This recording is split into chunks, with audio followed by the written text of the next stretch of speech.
Hi friends, welcome back. In this video, we are going to discuss about user management and security. This is completely a theoretical lecture. I will try to make it as short as possible. We are going to discuss about authentication, authorization, encryption and auditing. In the authentication section, I will touch only the local authentication. I will not be discussing about LDAP or PAM authentication. In the authorization, we will see what are the roles available in the Couchbase. We will discuss a little bit about encryption. Auditing, we can enable auditing for different kind of activities like admin auditing, query index auditing, eventing auditing, and etc. If you want to change the password of admin account, you can do that using Couchbase CLI utility. Reset admin password, -new password, and the password you want to set. Here are the authentication types. Password can be stored locally in the Couchbase server, or it can be externally saved by either PAM or LDAP. Authorization. Administrative users can be mapped to out-of-the-box roles. You can see couple of roles here. Pool admin will be having all the privileges. Cluster admin role will be having the admin privileges to administer the cluster. Bucket admin role will be having the required privileges to manage a bucket. Similarly, XDCR admin will be having the required privileges to create and manage the XDCR replications. The screenshot shows the role assignment in the UI. If we select Couchbase, it is internal authentication. You can select external if you are using PAM or LDAP. You can select the required roles from the list of roles available. You just need to select the checkbox and then click Add User. These are the commands to assign roles using CLI and REST API commands. These are the commands to grant or revoke encryption. Certificates basically contains the following things: the entity name, the expiration date, name of the certificate authority issued the certificate, and the certificate authority's digital signature. Certificates can be used for both authentication and encryption. Certificate hierarchy is a two-tier hierarchy. A certificate is issued directly by a CA to entities such as nodes, clients, etc. A 2+ tier hierarchy looks like this. A certificate is issued by certificate authority to an intermediate authority, which in turn has issued a certificate to another intermediate authority or directly to an entity. You see here, a certificate is issued by the certificate authority to an intermediate authority, and then it will in turn has issued a certificate to another intermediate authority, so on and so forth. It will form a list of trust chain. The entity checks the hierarchy and validates that top level certificate in the chain is certified by a certificate authority. You can see an example here. This is a CA, which is global sign, and you can see GTS as intermediate certificate, and this one is the site certificate.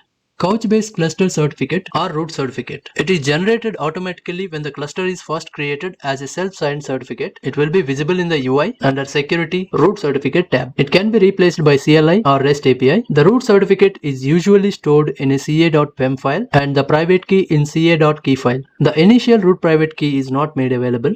Client certificates. Client certificates are used by clients to identify themselves to Couchbase cluster. It allows the server to authenticate the client and authorize his associated username. The client certificate contains username at the time of creation of client certificates, so that it will not ask for the password when we are using client certificate for the connectivity purpose. For applications access using certificates, client certificates need to be explicitly created. The server grants the client access after performing checks. Why we need to use the client certificates? For authentication and encryption purpose. Ensures to the client that the servers are authentic. It also ensures to the servers that the client is authentic. Encryption. Password is encrypted in the certificate. The client-server communication is secured with TLS. Certificates enable you to expose the Couchbase cluster to the internet without compromising the security. Certificates are industry standard for secured authentication and communication. Specifying username in the client certificate. Common name under the subject fields, you can find the username. If you want to use the client certificates for Couchbase, first you need to generate a client certificate. Once the certificate is generated, you need to enable the client certificate setting in the Couchbase UI. Under Security, under Client Certificate tab, select Enable Radio button and click Save. If you select Disable, it will disable the client certificate based authentication. If you choose Enable, it will enable the client certificate based authentication. If you choose Mandatory, all the clients must present a client certificate to authenticate. Choosing Mandatory is the rarest case, unless you want all the clients must present a client certificate to authenticate, and you need to select the field that holds the username inside the client certificate. By default, it is expected to be in subject.cn field.